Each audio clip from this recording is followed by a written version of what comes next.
Sherman County Commissioners come to order, please. First on our agenda is public comment. Public comment, now's your chance. Good morning. Good morning. I'm going to start my comments by reiterating my previous two comments that we are not accusing anybody local of any election fraud, any local officials. And so I want to start with that because I think the first time it was lost in the conversation, and so it came up again.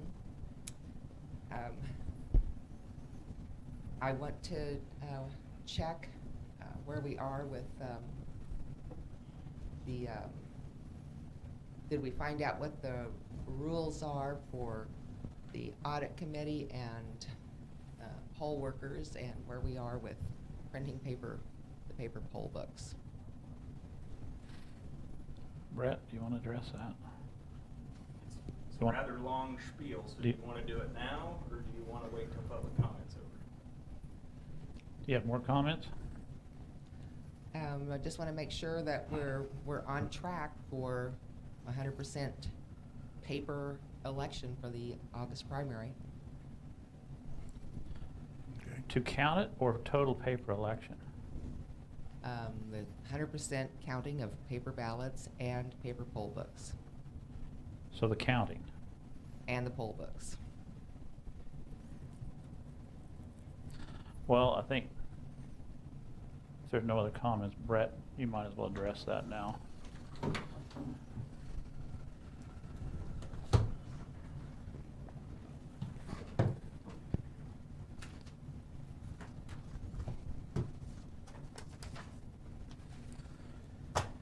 Okay, so after the last meeting, based upon some of the questions that were asked and direction from the three of you, I pulled what relevant election statutes that I could find, as well as the election pamphlet, the guidance from the Secretary of State's office.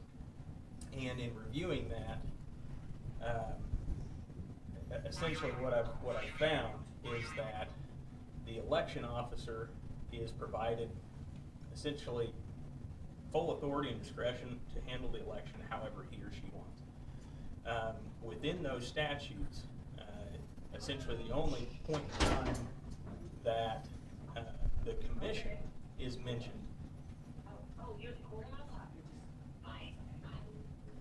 essentially the only time the commission is mentioned when it's discussing the testing, implementation, or discontinuation of the optical scanning equipment or the electronic voting.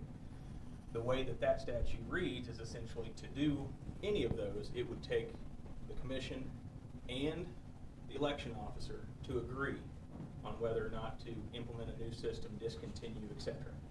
So I know Thomas County has addressed similar questions. I spoke with the Thomas County attorney, and what he told me is he essentially told his commission that if your election officer doesn't want to do it, it's not going to change. And if the commission doesn't want to do it, it's not going to change. But as far as your election board, your audit counting, as long as there's a minimum of 3, the rest of it is left to the discretion of your election officer. That includes the use of whether it's paper or electronic poll books, whether it's a full 100% hand count, full 100% paper ballots, whether you're going to use an electronic voting machine, etc. That was my take on it. And so I reached out to the Secretary of State's office as far as their legal department and questioned whether or not the way I was reading those statutes was correct, and explained some of the circumstances as to why we were asking those questions, that there had been some requests. And he got back to me rather quickly, and so as to not parse any words, I'll just read his response that he responded to. Brett, as a disclaimer, we cannot give legal advice with any binding authority to counties on election law, unlike an AG opinion. We are, however, happy to pass on what we think and what other counties do. Our view, and the view that has prevailed in Kansas, is exactly what you set out below, meaning that the county election officer has the full authority to handle the election how he or she sees fit. The county elections officer, York County Clerk, was elected to run the county's elections and controls how the election is conducted. There needs to be one person in charge because all the election procedures, staffing, and logistics interconnect. If the county commissioners want a full hand count, when they assemble as the Board of County Canvassers, they can order a hand recount at that time. As a practical matter, given the number of items to vote on the ballot, federal, state, county, judicial, retention, and election and amendments, a full hand count is the most time-consuming, expensive, inaccurate, and most open to manipulation of any counting method. You would probably need to assemble 2 bipartisan teams of 3. Each ballot would be examined by each team for the first race. If both teams agree on the total, then they would do it again for the second race, etc. If the 2 teams disagreed on the total, they would need to recount until they found the discrepancy. That is why, as far as we know, all 105 counties use tabulators for the initial count, and then the statutory audit of random hand counts of specific races to check the tabulator count's accuracy. That's what the law says. So, as far as how the statutes treat it, it's not necessarily directly answering Berta's question, but in this instance, what Ashley, as county election officer, how she wants to run the election, that's entirely up to her. Okay. Thank you, Brett. Thank you.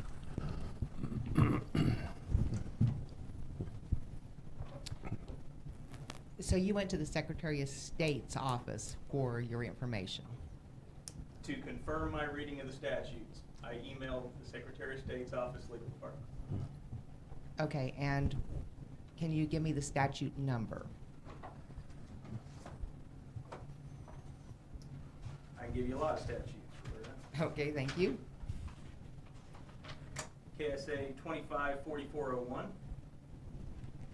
254602, 254611, 254415, 254413, 254412, 254411, 254406, 254404, 254403, 252506, 252507, and those are the statutes I pulled. And then off the Secretary of State's website, their election administration booklet. There are 2 of them. There's the election administration booklet, and then there's a pamphlet or article on voting equipment from the Secretary of State's website. Okay, thank you very much. I will add that the Secretary of State's office in Kansas has not recognized any voter fraud in Kansas whatsoever. He does not admit or recognize that there was any problem of any kind, and there was. There was a great amount of voter fraud in Kansas. So, I know his bent is to steer away from anything that can confirm a true election integrity. So, with that in mind, I want to go back to the previous 2 meetings where we understood that it had been agreed upon to have a full hand count And that's in the of the minutes. ballots. Yes. I don't have a problem with the hand count. I think it's a good idea that we do the 2 teams of 3, make sure that the hand count is accurate or find a discrepancy, and then compare it to the machines and see if we have a problem with the machines. That's what this is all about, to make sure our machines are being accurate, correct? Well, it's about making sure the election is accurate. But if the hand count matches the machines, are we accurate then? For that election, Okay. so. Well, let me ask you something. Have you, your group, have you guys compiled a detailed request, put together a very detailed request to change the venue on how Sherman County elections are held and file it with the clerk's office. That should have been first step one. Okay, you mean beyond the verbal request? You want to- Whatever the end of the rainbow is on what you guys feel the election system should be like within Sherman County. Whatever that may entail. Put that in a document that's filed with the clerk's office. And it needs to be detailed and, you know, and then that way it's on file, it's on record that this is what you requested. Because I got a feeling you all are a very small minority and you got to do all you can and do it right. And that would be my suggestion. I don't know if Brett can weigh in on that, but not that it carries any weight, but at least it's something in writing and documented, right? Does that make any sense? All I can tell you is what the statutes say. Right. And the statutes, in essence, give that discretion and authority to the election office. Yes. And our election officer has agreed for this election to do a total 100% paper ballot and 100% audit of the ballots. Yes. What more? Which she did not have to do. Right. What more is So requested? that's a small victory. That's a little victory. And I don't see any reason if it, you know, it can't continue. If necessary, that could be every election. That's up to whoever's sitting in that seat. I mean, that's another thing you got to think about. In 2 years, you have to find somebody like-minded that's qualified to be a clerk if you really want change. And that's how you settle things, is at the polls. But for right now, I would say that's a little victory. So it's imperative that the polls are completely accurate, Sure. completely full of Within- integrity, wi- because that is where we are supposed to settle things in our country. Right. And so, yes, thank you. I mean, if there's a problem at the Secretary of State's office, then you need to start petitioning the Secretary of State's office, for sure. They have been. Okay, good. You said there's proof that there's fraud that went on in the state of Kansas. Do you have any proof that there was something fraudulent with our election in Sherman County? No, and we've said that all along. Okay, well, I just wanted to make sure. She's just trying to do safeguards. Yep, I You know. understand. Because there's a problem, we need to address it. I mean, if there's any proof of any problem anywhere, we need to address it, so. Well, does anybody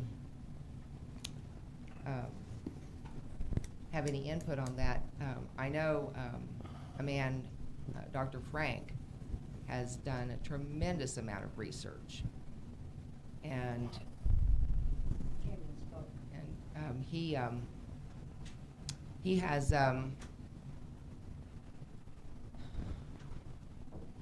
it's been long enough since I've seen his information, but he suspects some degree of problem in every county across the country, which is why every county needs to carefully look at their processes and their situation, their individual situations. Okay, well, I think we're gonna know if there's a problem when we do the hand count. If it don't match the machine, we know we have a problem. And we also need to do the paper poll books. So. Well, that's up to the clerk. That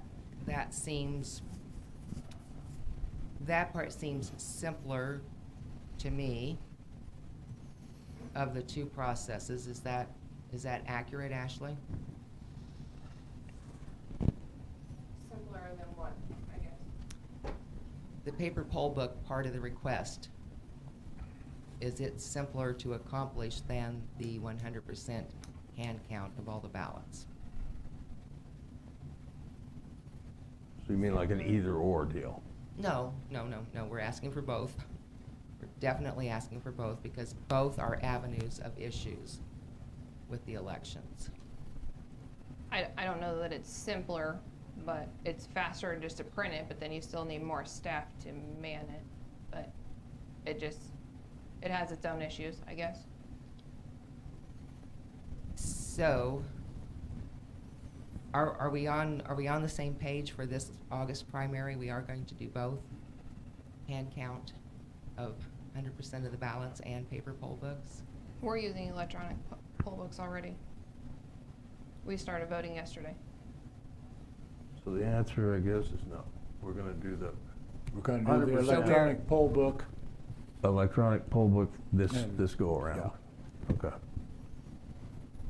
But a 100% count, hand Still. count of the ballots. On the Hand ballots. audit. Audit. Audit. And audit. So Brett was indicating that the hand count would come at the time of canvassing. And I know that before we had discussed it as an audit. No. What I said was, in reading the email from the Secretary of State, is that it's up to Ashley if she wants to do a hand count, 100% hand count audit. If she doesn't want to do it, then when the commission meets as the Board of Canvassers, they can then request a 100% hand count. Okay, so two options Yes. to arrive at the goal. Okay, so for the microphone, I will repeat what Brett said, that it is up to the election officer to decide, to determine if a hand count, a 100% hand count would be done. That could be done at the time of audit. If the election officer did not choose to do a 100% hand count, then the commissioners, at the time of canvassing, could order a 100% recount. Is that accurate? Yes, ma'am. That's correct. All right. Okay, so two options to arrive at the hand count. Now, for the poll books,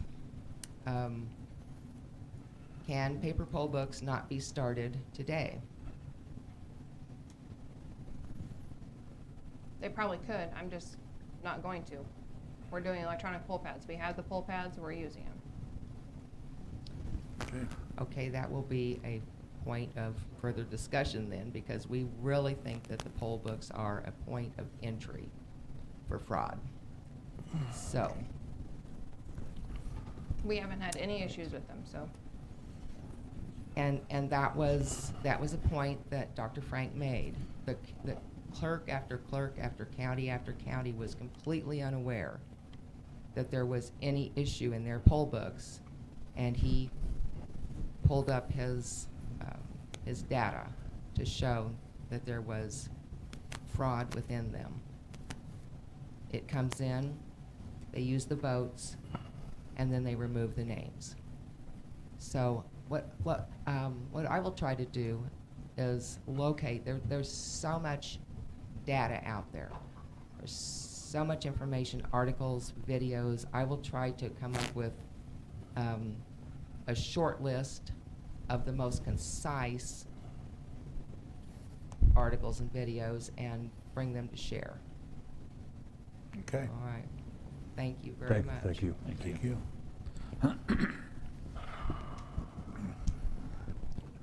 Okay. Do we have mail? Here, give, that we all got one to look at.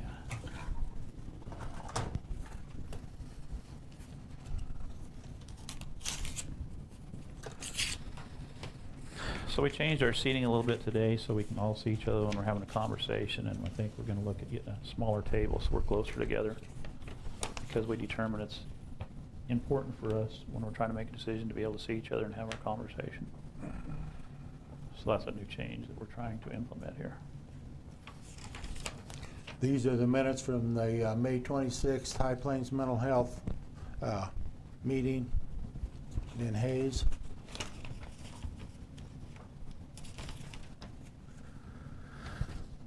And this is a bill from Northwest Local Environmental Protection on water wells.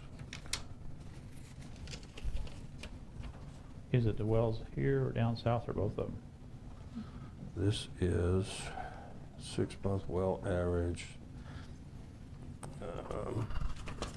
I'll let you look at This, it. we reviewed I remember reviewing the minutes of the wells were all within Several wells, compliance, domestic wells. Okay. because we reviewed them. Actually, did we ever receive a financial, you know what, we asked for financials from Northwest, or from High Plains Mental Health on our financials for this year, and he said he would get it back to us where they were at financially. Did they ever? Okay. I'll reach back out to him and see if we can get that then.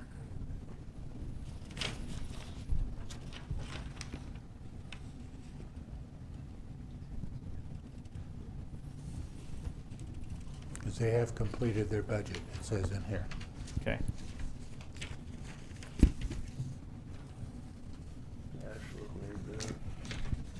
Any other mail? No. Rod? Here's a EIG application. It's for an EMS employee, Matt Minchow. Okay. He's got a class coming up. I assume so. So you guys will, whoever wants to sign will sign the last page as operator. So you know him, Steve, and know he's Yeah, doing the he's class? working for the service already, and, yeah. Yeah, he's taking the AEMT class. He wasn't able to take the one that just completed, so, So your recommendation is that we accept that? yes. Okay. And we signed as operator, correct, Ashley? Yes. I'll move that we accept that application. Second. Been moved in second, we accept the EIG application for Matt Minchow for AEMT. Any other discussion? All in favor say aye. Aye. Aye. Opposed, same sign. Motion is passed.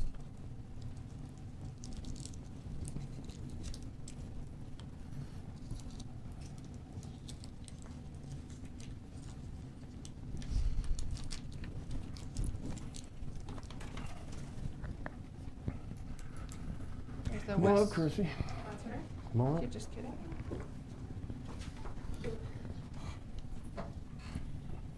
I'm on the agenda to ask for a signature to run for a board position on APCO, Kansas APCO, which what that is just the dispatch organization that puts together trainings and things like that. And so in order to run for a board position, I have to ask for, in this case, the county commissioner's signature to run for a position. Okay. Doesn't mean I'll get it, but I would sure like to do it. You're just applying for it. Yes. We have a conference at this point in time. It's gone from virtual to now we're having one conference this year, and hopefully they'll go back to two conferences. And they do that because obviously not all 911 folks can go to one conference, so they divide it in half. So there's a fall and a spring. So I see that starting. Where is the conference going to be this year? This particular time, it is in Mulvane. Mulvane. Going to a couple of conferences for different things. Hoping to reach the level of second vice president. That was recommended to me on a Zoom call the other day while we were planning some training. So Mhm. that's my intention. Well, I would make a motion that we sign the support for Chrissy to apply for that board position. I'll second it. It's been moved in second. Any other discussion? All in favor say aye. Aye? Aye. Opposed, same sign. Motion is passed. I'll sign. And if you want, while he's signing, I can give you just a super brief department update, just a few bullet points Sure. if you'd like. That's Sure. right. We did apply for and receive the Kansas Pipeline Grant for $1,500. So that'll be coming in the mail. The 988 three-digit number to be able to dial for people facing mental health crisis situations, that is now live. So it's similar to the 911 concept. That's also the reason why we went to 10-digit dialing, because there were some prefixes that were 988. And so in order to straighten that out, I had to do that. So people can reach out to that. We're still looking into how we interface that with 911, whether we conference that on, and that's just logistics. But it is available, and that's a big step for the mental health piece. And then we're also working on some cross-border communications with Colorado. We kind of simpled it right down to you put your frequency, I put it in my radio and vice Mhm. versa. So all the counties along the Colorado-Kansas line are working on that. Yep. So that way they can just switch to each other's. So the 988, so like if you had an emergency mental health wise, you would just dial 988. Correct. That would get you there instead of Yep. 911, you dial, okay. Yep, and I believe there are some online resources too for those that want to do an app or a website or whatever, which some of that's been available before, but as far as dialing a number and getting a person, I believe it was an 800 number before. And kind of like the old days when we didn't have 911, you had to know, Mhm. the number, and this should simplify that a bit. As we know, suicide's a pretty serious issue right now, so. Do you need a copy of Yeah. this? Here, I'll scan it, you guys send it to you, that's okay. Okay. All right, I'll get that submitted. You guys have anything for me? Fully staffed? No. No. I'm not getting We get that a any lot. decent applicants. How short are you? I have 4 dispatchers right now, And how many is it normal? 6. 6, so you're down 2. I'm training 1 right now. We'll see how that goes. Okay. So, but yeah, as far as, I mean, I've pushed the ad out of Facebook, I've even tried humor, I mean, everything to try to draw people in, but if you see my Facebook page, I mean, it's everywhere. Yeah. I know, like, for example, Emporia is starting at 18 an hour, 18 something an hour, and they're a lot bigger than us. We're still at 16. Yeah. I don't know how long to go. I mean, right now we're okay, but cold and flu season and whatever else is coming, so Yeah. just see. Hard to get them through the door. Okay. All right, thank you. Thank you, Chrissy. Brett, what exactly is that? Chrissy, I think Rhonda might be outside if you, I will grab her. nope, okay. Rhonda gets here, we can make sure that's. Okay, so what Larry has is a letter of support for the Western Kansas Child Advocacy Center.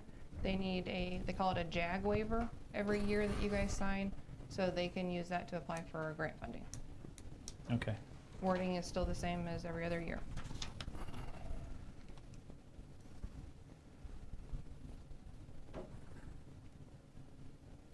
Do we need a motion to?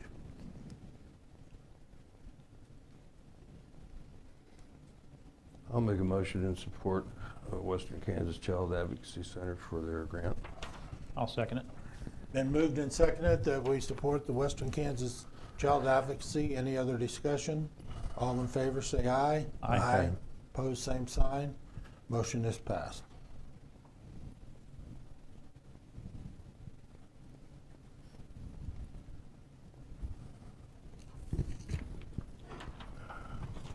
Rod, you need to sign that. Oh, I do? Okay. Yep.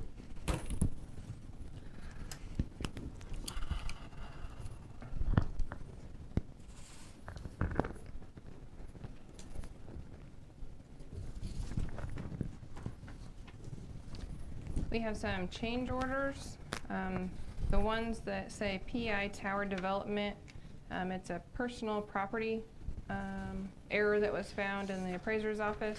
So that's 4 of the 5, and the 5th one is People's State Bank. We changed the solid waste. They're going to be running that out to a couple businesses or a couple organizations. So we still had the school solid waste fee on there, so it lowers that. So that's what those are.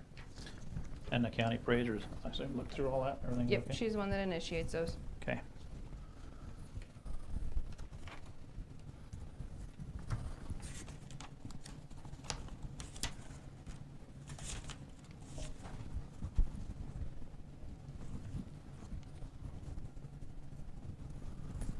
Okay.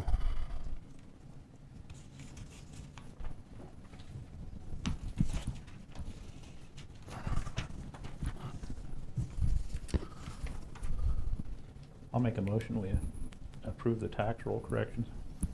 We'll second it. Been moved and seconded. All those, any other discussion? All those in favor say aye. Aye. Aye. Opposed, same sign. Motion is passed.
excuse me, the one on top, I accidentally, if you look, I paid 2 bills to Coors and 1 to Ventura Funds. If you look at the invoices, they're very similar.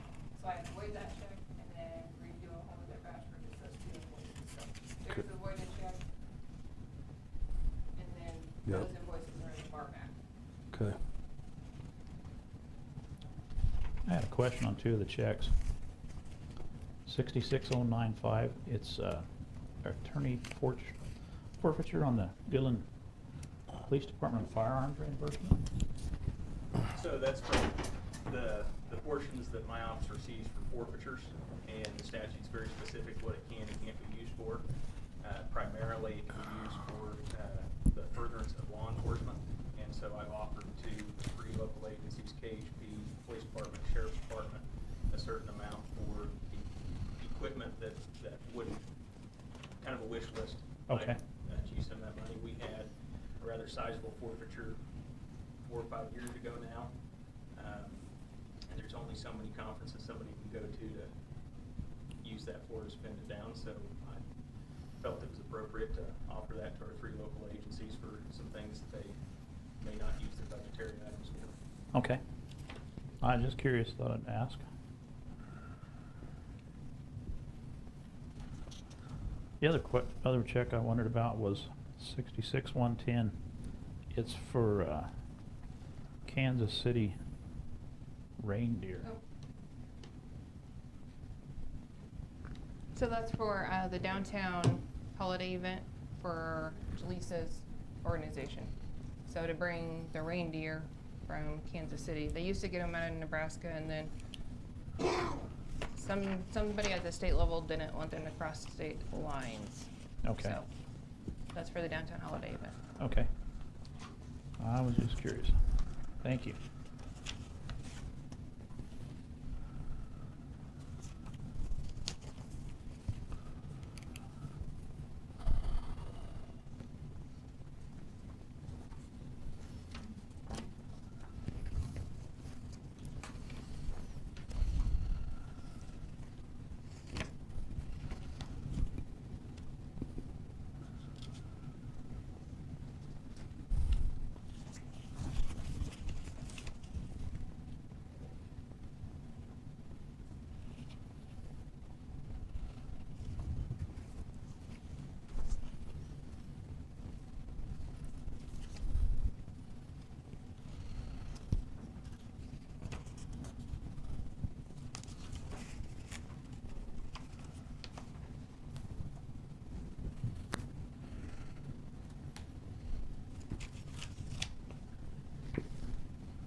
have another refrigerator go out at the health department, or?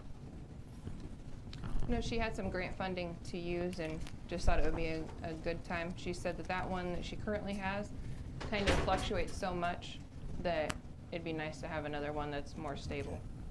Yeah, because they need to, it's a small window of Yeah. variance than Yeah. what they want. She says that the one that she has now would just become like a backup in case of emergency, or like if she set up a pod.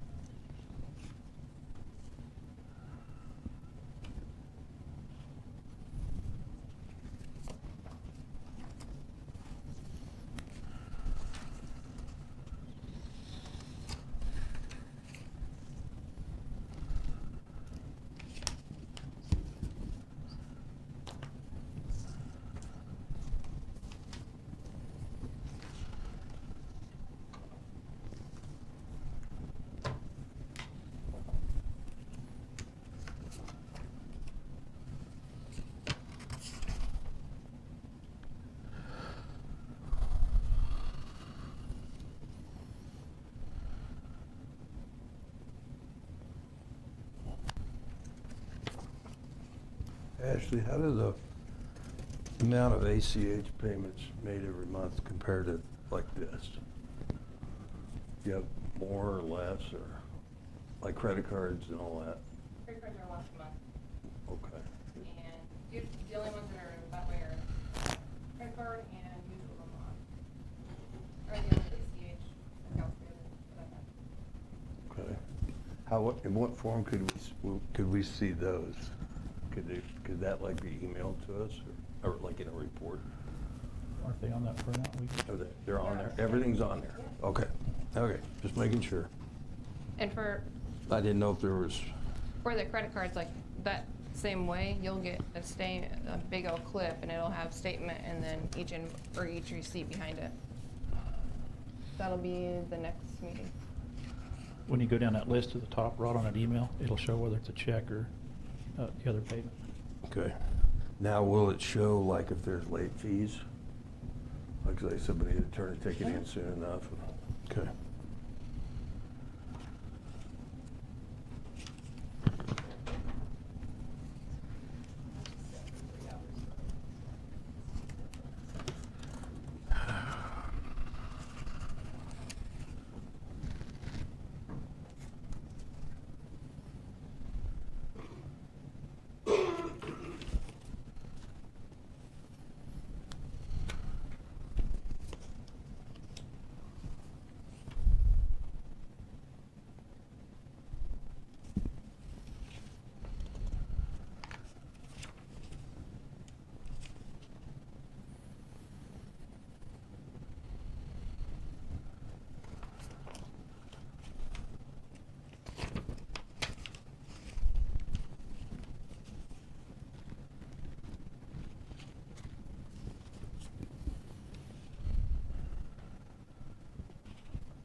Rhonda, you can come up and sit down if you want.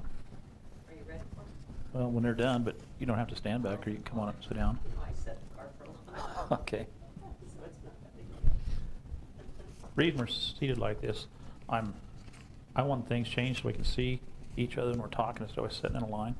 So this is the first morning of it, and we're gonna try to find us a different desk or something where we can be closer together and be in kind of a C shape or U shape so we can, yeah, it's important that we, instead of looking around one another and trying to figure Yes, out, I can see that. so. And Rod didn't like it that I could reach him and touch him. So there was a little scuffling going on back there. Yeah, there was, and I Steve's convenient. tried to break it up a little bit. Thank you. Well, you don't end up with principal office. Yeah.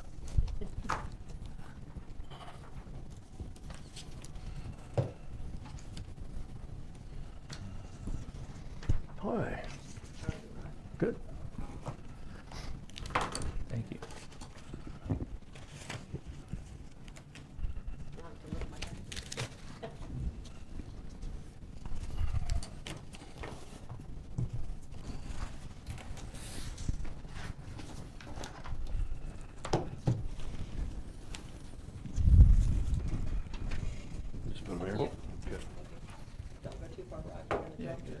microphone off. Yeah, we're connected now. Here we go. Okay. You know, you have to be on sound stage, please. I usually have no problem with people hearing me.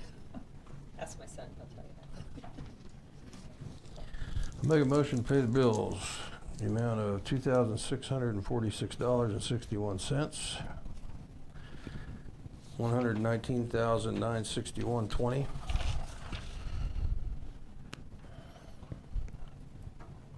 And $518.92. I'll second the motion. Been moved and seconded. We pay the bills. Any other discussion? All in favor, say aye. Aye. Aye. Aye. Motion, pose same sign, motion passed.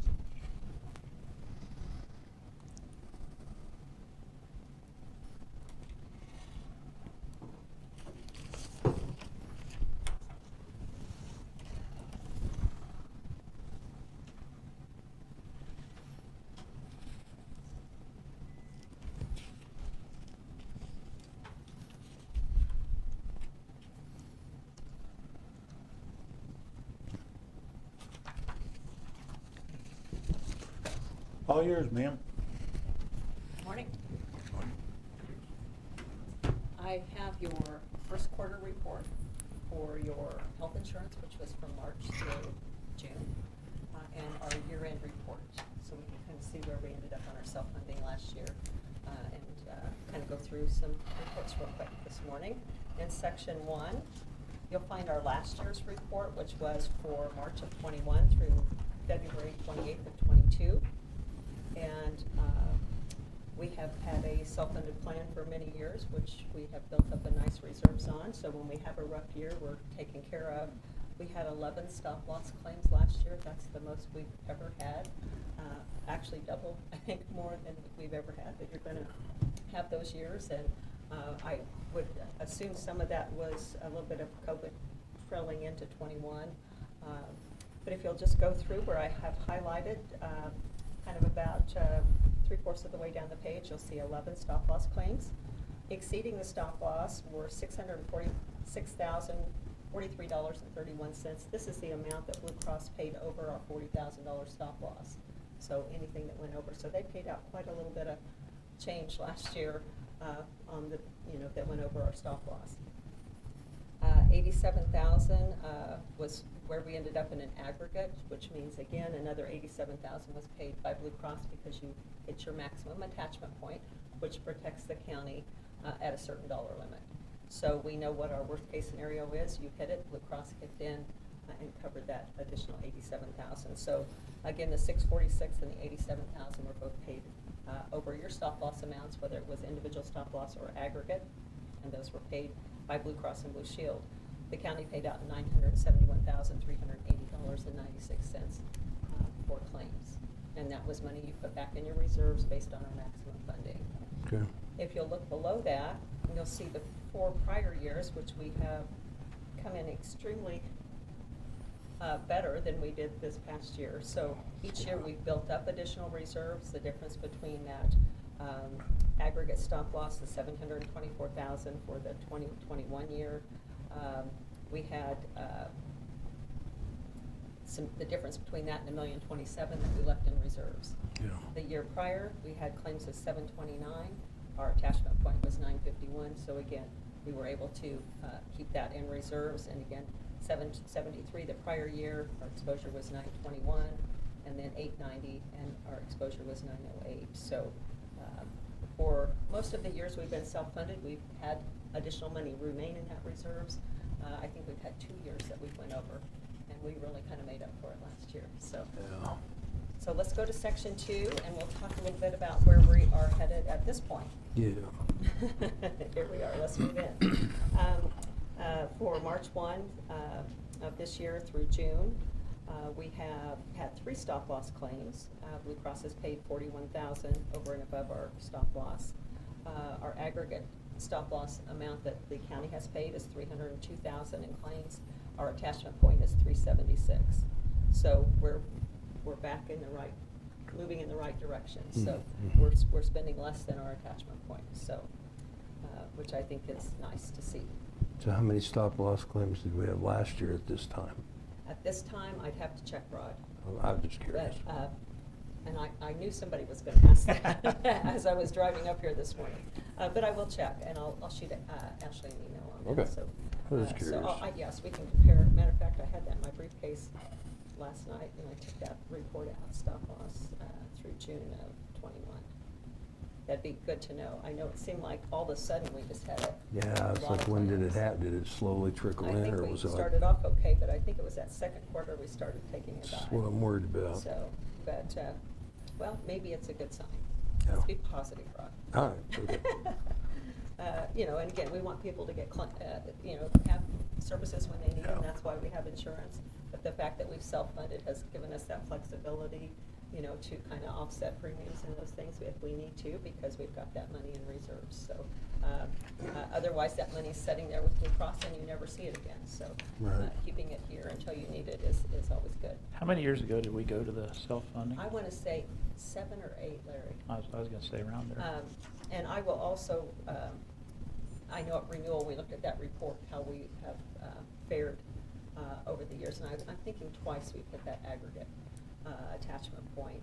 But I think this might be our 8th year. But the bottom line, overall, we've saved a lot of money. A lot of money. Yeah. I think you probably have saved a whole year of claims, Right. the million something, when we look at that. But I will definitely Okay. shoot that over as well forward. Yeah, because about 6 years ago, I know we went on the stop loss because somebody broke a hip or something. I wonder about that. Yeah, Huh. hip or an ankle, I don't Who know. was that? I don't know. But it was nice to have insurance for Yes. the person, wasn't it? Yes, very much so. Well, let's go into section 3, and we'll just kind of look at the current year, the prior year, and then the past prior year. On our claims, you'll see at the top in green, health, pharmacy, and our total. Our allowed charges for the current plan year, $263,000. Again, the prior year is for the full year. We did $1.4 million in health last year, and the prior year $625,000. I think we're looking more like we normally do at this point in time. And our pharmacy benefit is about $130,000. The prior year we had, full year was $370,000. Wow. Past prior $251,000 in pharmacy. So the total, we're at $393,000 at this point versus the entire year last year, $1.8 with when we add that pharmacy in there, and the past prior $877. So when you look really through June, we've got, I think we're just kind of right on track to be more at expected levels if things continue as they are. If you'll go on to the next page, you'll see our Affordable Care Act preventative services. These are the claims we want people to have. These are the wellness items that are covered 100% on the plan. A few years ago, even though you're grandfathered, you all added that preventative services piece, which is allowing the employees of Sherman County to get all of those ACA services for wellness at 100%, including colon cancer screenings, your well woman, your well man check, all of those things are at 100%. You have an eye exam at 100%. All of the items that we want people to go in so we can have that preventative care taken care of 100%. So you can see this year we've had $16,000 in charges. Last year for the entire year we had 50, and the prior year 35,000. So again, if you kind of look up here, for instance, under immunizations, and some of this was probably during COVID as well, we had 22 of those this year, 85 prior, and 71 the prior year. So we should probably, with just people getting routine vaccines, be in that, I would say, 65 to 75 range by the end of the year, probably. If people continue to do that. The preventative checkups, last year we had 35 for the entire year. We've already had 17, so that's encouraging. Hopefully we'll see more people getting those preventative checkups.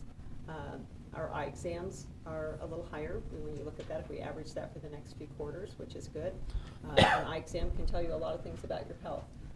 So those are services we want to see. Colorectal screenings, we've only had 1 this year, 3 the prior, and 4 the year, past prior year.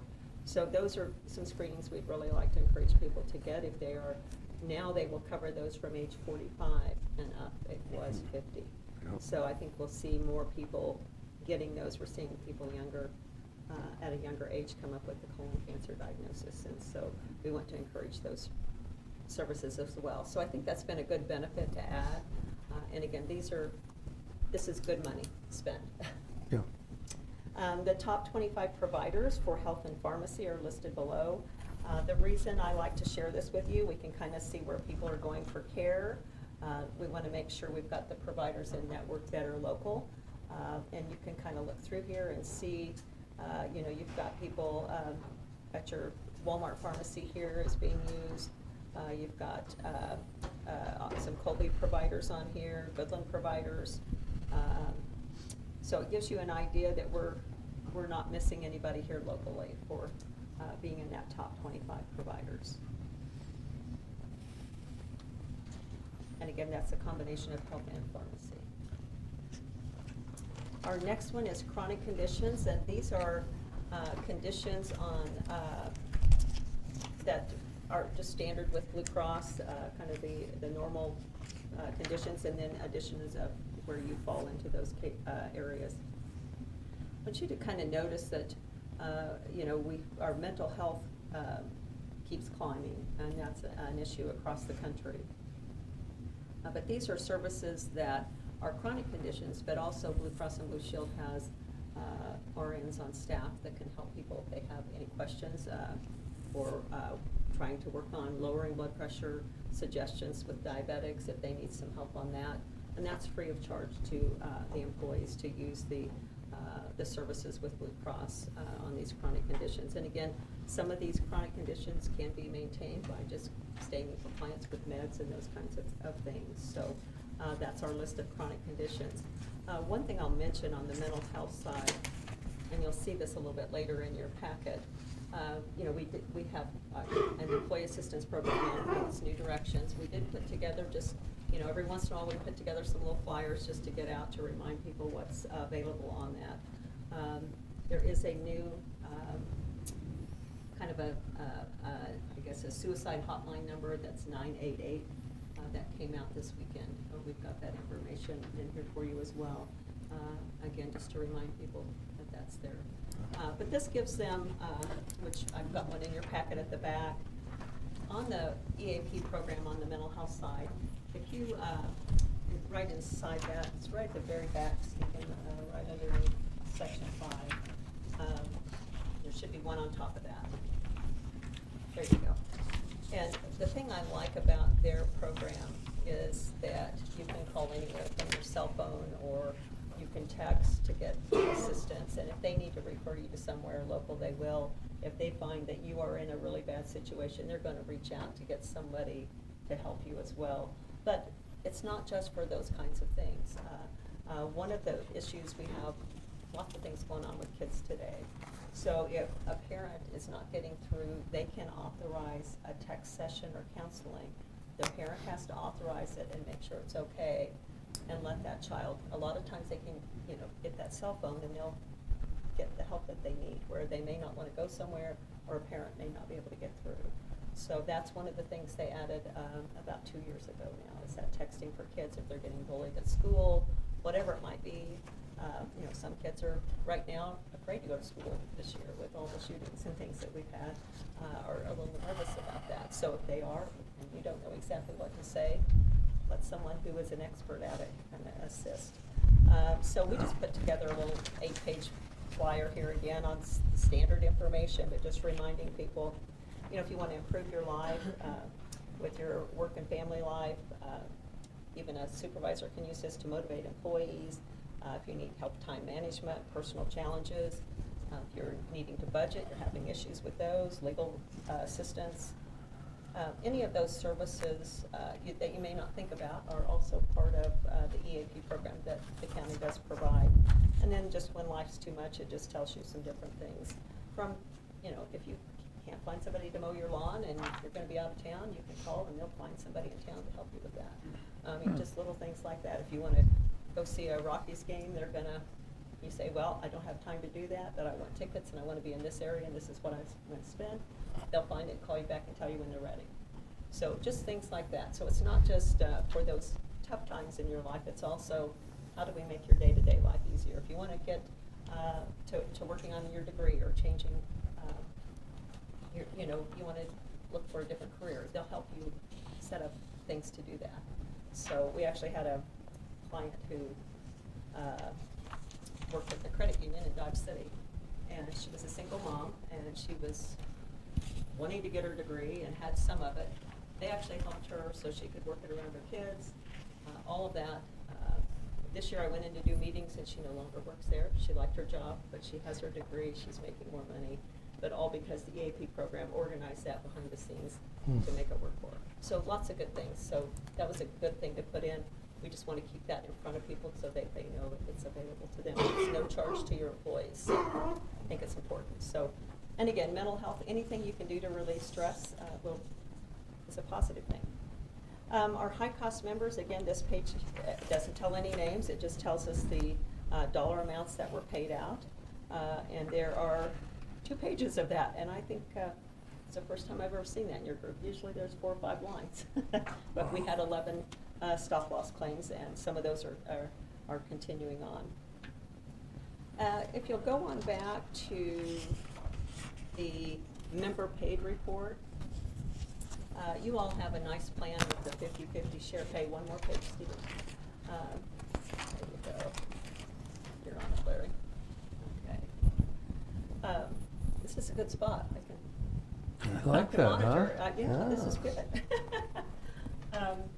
This is a report I like to share just so you see what your employees are spending, because again, they're spending 50% up to their out-of-pocket maximum, which is not only is the county paying a portion with obviously the premium and the big dollars, but your employees have paid out through June $50,721 out of their pocket in co-pays and co-insurance, and $10,000 in co-pays. So total of $61,000 has been paid out of the employees' pockets this year so far on medical care. So it's kind of interesting to see that, and that way, everybody's kind of pulling their weight. They're doing their part as well in getting the coverage that they need. But you can also see we've had 11 members who have had 0 claims, and we've had 110 members that have had less than 12,000, or excuse me, less than 500. I'm sorry.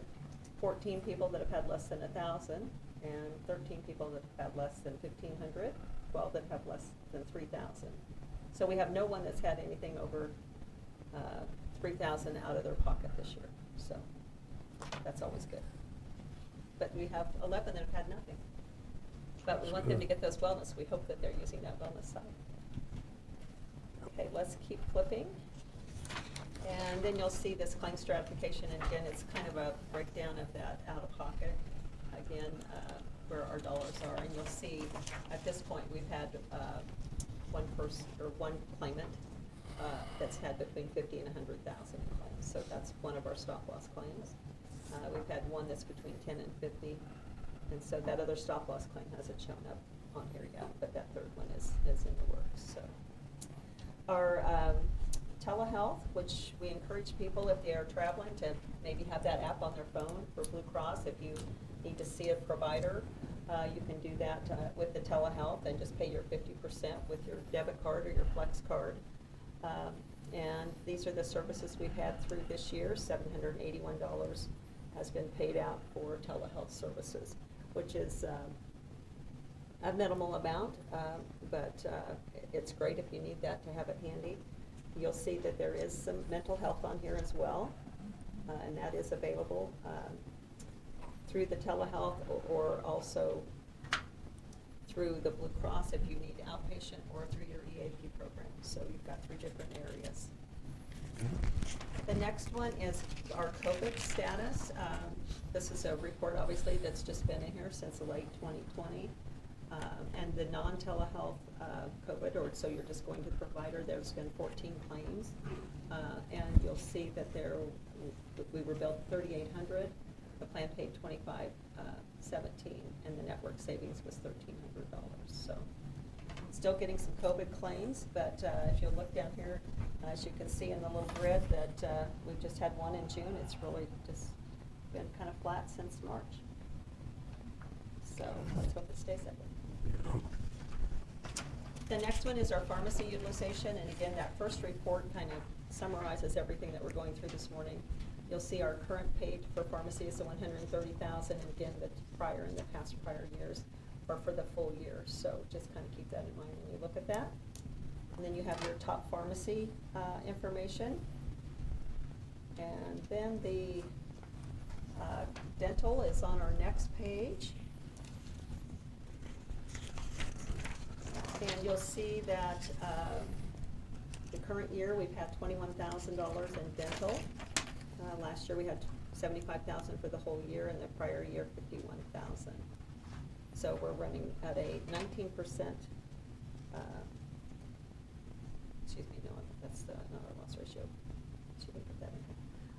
We're running pretty well on our dental. Some years you're gonna have a little bit more, but it's not been an item where it's really been a problem on your plan as far as utilization. I mean, most people are not misusing dental at all. They go when they need to. And we encourage them to get the cleanings. Blue Cross does allow more than 2 if you need it now, and sometimes that's necessary. Top providers are on the next page, and you see your Goodland Dental Arts is #1 on the page. And you can kind of see that people are pretty well staying here or going pretty close. Our next page is our average age and our demographics, and our average age in your group is 32. You're 51% male and 49% female, so pretty evenly broken up. And then the demographics right below that just kind of breaks down, again, by age bracket, kind of the claims that we're seeing. So your high dollar claims right now are falling in that 36 to 49 bracket. And that's our Blue Cross report for the first quarter, and our prior year annualized out. Okay. In section 4, it's kind of time for that annual Kaiser family report that gives us kind of a summary of what's happening in healthcare and benefits. I brought the entire report, so you know, if you guys all want to read that and at your leisure. But I also put just the hot points in here, but just in case you want to look something up in detail to see where you compare across the country. But this front page here kind of gives you an idea. In 2021, the average premiums rose 4% on both single coverage and family coverage across the country. The average premiums were $7,739 for single, $22,221 for family annually. They note also that costs have risen 22% over the last 5 years in healthcare, 47% over the decade. It's a lot. Wow. And again, it kind of goes through premiums. High deductible health plans are saving, were noticeably lower than the average premium at $7,016 and $20,802 for the family on that, adding a high deductible health plan. So just some information I thought as we are already into this year, but as we move forward, I always like to let you know what's going on across the country and how we compare. And just so you have some idea where we are in the Midwest, I put in kind of that abstract from this report that kind of puts out a little bit more by region. Kind of in that, let's see, what page would that be? It gives us by region. Talks a little bit about self-funding in here, and kind of going through this report, we're right on track based on our size for self-funding.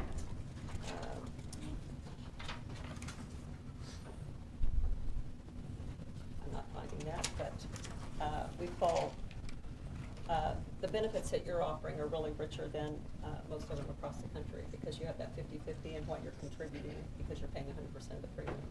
So when you look through this or here and you find that Midwest, you'll find that regardless of what it says, you are above what they're doing. And as far as the trend across the Midwest for benefits, yours are richer. And again, self-funding, you're right on track with a lot of groups your size have, if they weren't self-funded, have moved to self-funding. in the last few years, so gives you a little information. Okay. But I decided one copy was probably enough because I didn't figure any of you would get to that. But there are some information, just in case somebody asks, you've got the whole report. Okay. And then in that section 5, again, I just put in there the new mental health crisis dialing code launched July 16th, and that is 988 Suicide and Crisis Lifeline. And so you'll be hearing a lot more about that, which is nice that we have something like that available to everyone across the country now. The other little booklet, which Stephen kept getting to here a while ago, is just our PIC news for this month. Just kind of flip you through a couple things. July is UV Safety Awareness Month. They always have a July recipe. I don't know that tomato and cucumber salad sounds very good to me, but it might to someone else. So it sounds nice and fresh, however. Page 1, flipping on back, the Live Well, Work Well piece. And again, since it is UV Awareness Month, there are some sun tips in here you'll find going through and how to protect yourself. The value of a primary care physician is part of that wellness thing as well. And then if you look at page 7, we're getting a lot more information on monkeypox. It's not one thing, it's another, I guess. So I have a little information there just in case you have questions on that. And then kind of how to prevent it and the treatment, which is just kind of some good information. I wasn't familiar with that diagnosis at all. And so we've had the last several months, we're getting more and more information. And I think there will be some more things from the CDC too that will come out, that will come through our system. If it's something that needs to be posted, if they ever say we have an issue, we'll get those over to Ashley to get around the courthouse if need be. On page 8, we have just our benefits buzz, a little bit about FMLA and the mental health conditions. Again, some of these just really more around the HR side, but just like to keep you all up to date on what's happening. On page 10 and 11, you'll see strategies of avoiding COBRA litigation. One of the things also that we have put in place to protect the county, because COBRA laws keep changing, and during COVID, there were so many different circumstances that you needed to extend COBRA and offer it. We did put in the COBRA administrator, so all of those notices, which I believe there's 7 or 8, if somebody goes on COBRA, that need to go out now, and there may be even more still, since there's still some COVID things out there, not a lot left. But we have protected the county just because there are so many little tiny loose ends, and having a COBRA lawsuit, it is quite expensive. And the COBRA administration, I believe, is around, I want to say $700 a year for the county. So great protection for a little dab of money when you look at the overall cost of that. So, but anyway, there's some examples in here of some lawsuits. $815,000 paid out on a COBRA mistake, so we don't want any of those. No. There's an HR brief on Department of Labor and summer, if you hire summer youth, some information on that. On the HR insights, just prevention and response consideration for active shooter incidents in the workplace. Just, again, what's ever trending is what we're going to have coming out. HR audits are big right now. I can't tell you how many things I've had to pull out just to get to different clients. Just when they're audited, this kind of gives you an idea of how to stay in line, and probably more important to Ashley's office than you all, to if those little things come up here and there, usually when you're budgeting and that. A new checklist for voluntary terminations. So when someone quits, the steps that should be taken that aren't, so nothing's missed. And actually, if you need this in a document, I will email it separate. But they've added several things to the list that I think came about due to COVID on that list. Newsweek, which I think we're all aware of some of these things, but again, this was something that I thought was positive on the healthcare side, that health insurance yields 47% return on investment for U.S. businesses. So I don't know, guess that's a highlight. So that was some news brief. The CARES Act did come about with some tax-free student loan assistance. There's a little bit of that in here, so if you have anyone in your county that's kind of looking at that, that might be something that we can pull some more data on that for you. The PCORI fees, which since you're self-funded, this is the Patient Center of Outcomes, where they are putting data together, so it's not just you go to the doctor, but trying to get an idea on its kind of how you progress coming out. So what is the outcome of my surgery? Did I get what I need? How quickly did I heal? All of the follow through, and this is just trying to get kind of that continuity of care in place. The research was to end a few years ago, but they have extended this program till 2029. So you pay a fee every year because you're self-funded into that. If you're fully insured, you still pay it, but it's in your fully insured premium. Nationally, was it $400 or? Yeah. It's a minimal fee per year, but it is part of any health insurance you're on. In the loop, on page 23, gets a little bit more into that monkeypox. And then obviously the 9.1 in June inflation issues that we're having. So you're all up to date, guys. Thank you. On things you don't even want to be. It's all I'm sure right. there's a few things, but I did bring these we printed those for the complete staff of Sherman County. I left those with Maria a while ago. That's where my briefs got a lot lighter.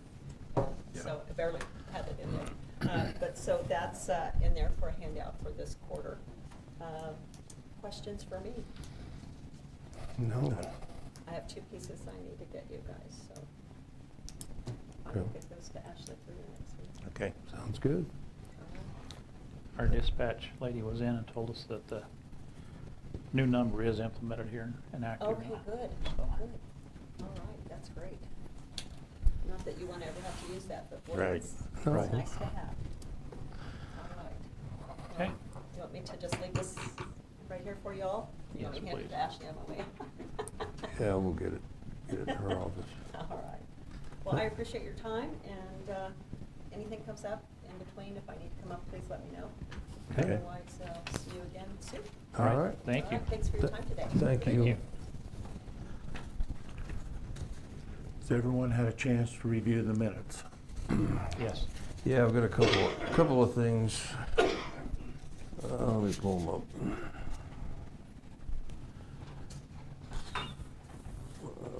Where are you?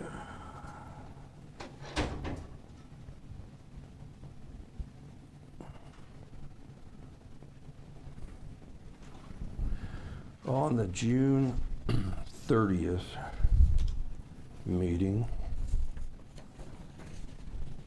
let me find it. It was under county attorney authorization on the Spark repayment. It said Rod made a motion to give the county attorney's office authority to look into how the 2 ladies, I would like to change that, amend that to take 2 ladies out and put in Ashley Manis and Maria Parrish. Just to clarify.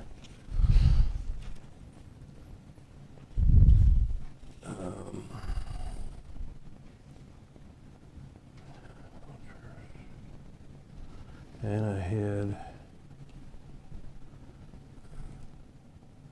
I think that was it on that meeting. Had nothing on the special meeting, looked good.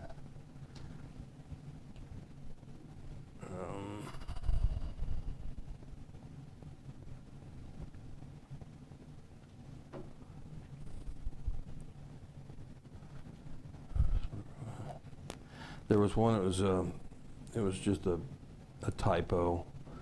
The name of the company that we're gonna try to get an audit from is Forvis with a V and not a B.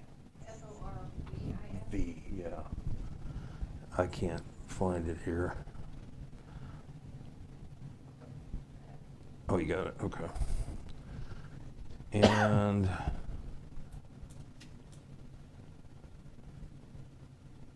on the approval of minutes.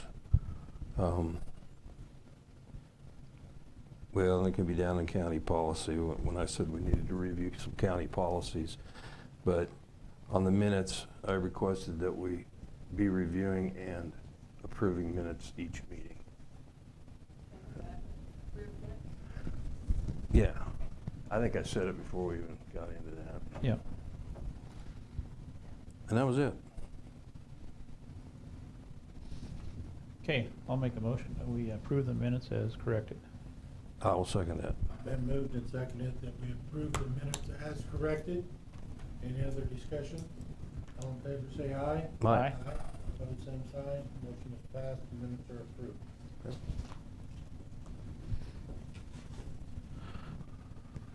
Brett, can you come back up? I have 2 items. I need 10 minutes of executive session for attorney-client privilege, and then we need to follow up on a couple of things from the last meeting.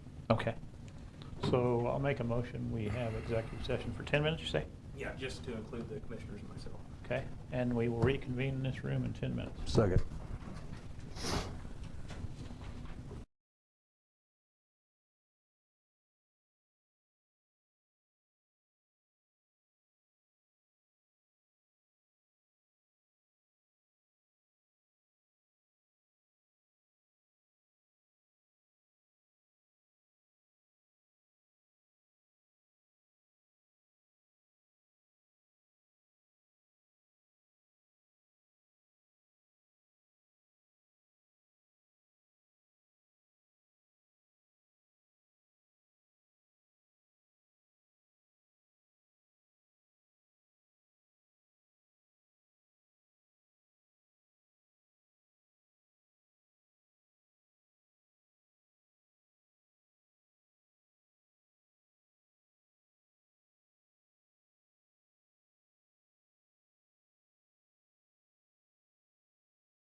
And I thumped it, yeah.